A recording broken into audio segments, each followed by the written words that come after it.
আসসালামু আলাইকুম সবাই।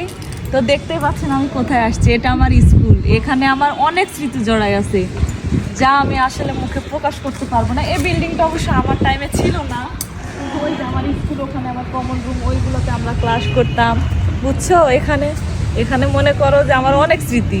বৃষ্টির সময় আমরা এই মাঠে কত যে ঘুরছি, অনেক ঘাস হয় বৃষ্টির সময়। আর যারা জানো তারা তো জানেই যে হচ্ছে আসলে স্কুল মানে অনেক একটা ভালো সময় কাটাইছি তখন।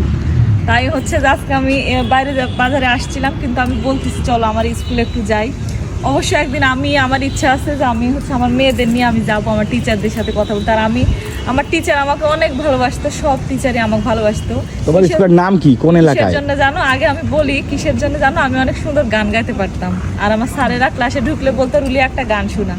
আর আমার স্কুলের নাম দুর্গাপুর পাইলট সরকারি উচ্চ বিদ্যালয়। আমাদের সময় সরকারিটা ছিল না, কিন্তু সরকারি হচ্ছে তাই দুর্গাপুর পাইলট উচ্চ বিদ্যালয় আমাদের সময়। আর এখন হচ্ছে দুর্গাপুর পাইলট সরকারি উচ্চ বিদ্যালয়।